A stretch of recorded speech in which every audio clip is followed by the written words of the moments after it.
misalnya sembelit itu adalah masalah yang paling menyebalkan ya, nggak enak apalagi kalau pas lagi puasa kita nggak bisa minum Kayaknya ya. nyimpen sesuatu tapi nggak bisa dikeluarin nih. Kan bete ya jadinya. Bete ya jadinya. Dan apalagi pas bulan puasa nih ya. Iya. Dan banyak nih sebagian masyarakat yang pada saat sahur minum susu. Dan menyalahkan susu yang bisa bikin sembelit. Iya, langsung susu menjadi kambing hitam. Katanya, duh susu ini gara-gara susu saya jadi nggak bisa BAB gitu Betul. ya. Nah, itu benar Makanya- apa enggak ya sebenarnya ya? Langsung saja nih kita undang Dr. Agassia, spesialis penyakit dalam. Siang dok, apa kabar? Siang, halo Siang. dokter. Ya. Nih dokter akan membahas mengenai Terima kasih. sembelit nih, Terima kasih. terutama pada Terima saat kasih. bulan Dok. puasa. Oke. Silakan Iya, dokter. sama-sama, terima kasih. Iya nih dok, karena Iya, iya. sebagian masyarakat menyalahkan susu nih, bahwa kalau minum susu saat sahur bisa sebabkan sembelit. Ini Oke. mitos atau fakta dok? Oke, kita tahu pada orang berpuasa kan dia beristirahat pencernaan antara 13-14 jam. Ya tentunya semua fungsi pencernaan terutama enzim itu juga kondisinya sedang istirahat ya, tidak aktif. Sehingga kalau dia belum mengkonsumsi sesuatu, air putih hangat atau makan kurma, jadi tiba-tiba dia harus diberikan beban lemak yang begitu besar yang berasal dari susu, tentunya kan timbul reaksi dari tubuh karena enzimnya dipaksa bekerja untuk secara tiba-tiba untuk mengatasi atau untuk mencernakan lemak yang ada di susu tersebut. Jadi ini mitos atau fakta dok, dijawab dulu. Ya sebenarnya tidak semua orang akan seperti itu, tapi sebenarnya sebagian kecil memang betul. Tapi Berarti bisa fakta ya dok ya, bisa fakta. Oke. Nah berarti mendingan pada saat sahur kita menghindari susu atau gimana dok? Atau menghindari produk-produk susu dari produk? Kalau saya gitu, kalau pada waktu sahur gitu, kalau bisa yang memang biasa minum susu lebih baik dikonsumsi karena dia memberikan rasa kenyang lebih lama, Iya, dia bisa betul. bertahan lebih lama sehingga dia tidak mudah lapar. Ya, sebaiknya Mungkin gitu. bagi mereka yang nggak terbiasa minum susu mungkin bisa ini dok ya. Ya, kemudian kalau yang tidak terbiasa minum susu ya akan menjadi masalah pada pencernaannya. Ya. Oke, kita masih punya mitos atau fakta berikutnya. Bahwa ini banyak yang bilang kalau sembelit, minum air putih aja yang banyak dok. Katanya bisa mengurangi risiko sembelit. Mitos Oke. atau fakta dok? Sebenarnya inilah fakta. Mitos fakta. Ya pada orang yang berpuasa memang ujungnya adalah memang kita kurang cairan. Iya. Apalagi memang kalau dia sengaja hanya minum sekedar untuk menghilangkan rasa haus, tentunya cairan kurang. Padahal air itu dibutuhkan sebagai sarana untuk kita bisa mendorong kotoran turun ke bawah. Jadi kalau memang dia bisa ini, dia minum cukup, dia akan membantu untuk pengeluaran kotoran. Tapi kan ini kalau lagi puasa belum boleh. Ya, tapi Minum kalau dong, pada waktu dia lagi berpuasa tentunya nggak boleh minum ya. Nah, tapi kondisi itu makanya saya bilang kita lihat sembelitnya termasuk ringan atau yang mengganggu ya. Kalau ringan dia mungkin barangkali dia bisa dengan buang angin sembelitnya berkurang. Tapi kalau dia sampai dia tidak bisa kentut pun ya itu sampai dia rasanya melilit sekali. Nah, tentunya kita harus pertimbangkan apakah puasa kita teruskan ataukah kita menghentikan karena dia harus mendapatkan pertolongan. Nah ini dok, ini pertolongannya dengan minum obat pencahar atau dengan minum serat buatan. Iya. Karena kan ada nih sebagian masyarakat yang untuk mengatasi sembelit maka minumnya serat buatan atau dengan minum obat pencahar yang dijual bebas. Ya, Ini Atau kayak bagaimana? tadi dok, kita makan buah pepaya yang banyak. Iya. Nah itu gimana dok? Jadi gini, pencernaan kita ini adalah sesuatu yang memang diciptakan adalah sesuai alamiahnya adalah harus cukup dengan cairan dan cukup dengan serat. Apakah berasal dari sayuran atau buah-buahan. Jadi kalau saya menganjurkan justru kita mulai dulu dengan kita masukkan cairan, kita berikan sayuran buah-buahan. Kalau tidak bisa baru upaya selanjutnya adalah dengan memberikan serat buatan tambahan atau dengan pencahar. Kenapa? Kita harus hati-hati. Justru pada kondisi tertentu pemberian pencahar itu malah akan memperberat nyerinya sembelitnya. Karena tidak semua orang cocok ya. Yang kedua, pemberian serat buatan itu pun pada kondisi tertentu juga makin memperberat kerja dari usus besar ya. Tidak semuanya cocok dengan itu karena ada beberapa kasus yang ada di jurnal itu bahwa itu ternyata dengan pemberian surat buatan malah dia makin ini. Oh, jadi memang mesti ada jedanya dok ya? Jeda aja, jadi tidak langsung jadi dengan begitu sakit langsung kita minum pencahar atau apa makan serat buatan. Nah, lebih baik dari aspek gizi ya, air dulu kita berikan, serat dari sayuran tumbuhan, kalau dia tidak perbaikan baru selanjutnya baru stepnya dengan penggunaan. Oke.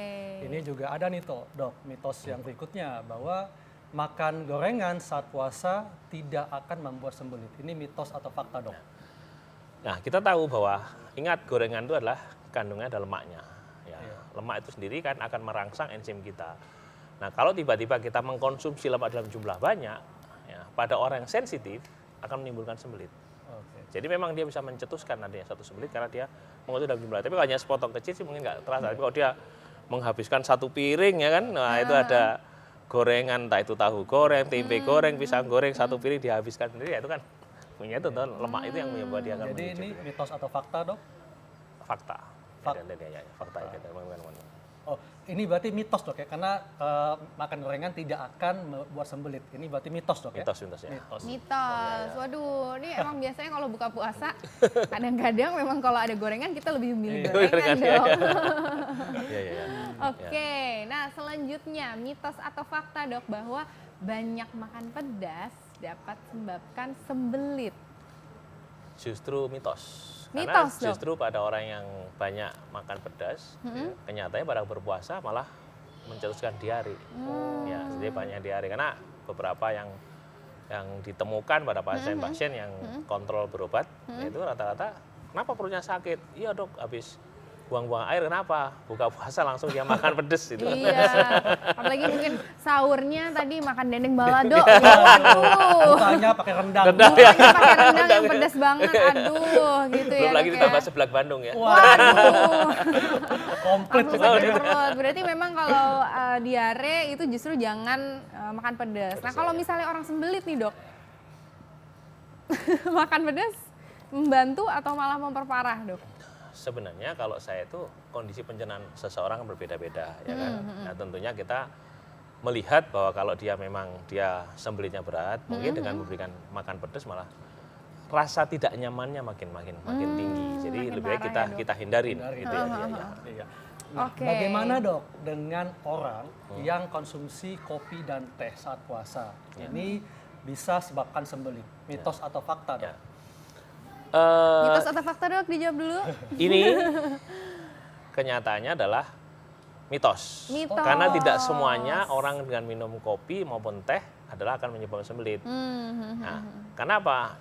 Justru kita tahu bahwa fungsi teh atau kopi itu bisa merangsang enzim pencernaan kita dalam jumlah tertentu ya. Nah, oleh sebab itu kalau memukul ratakan bahwa orang minum kopi atau minum teh pasti akan sembelit, tidak tepat.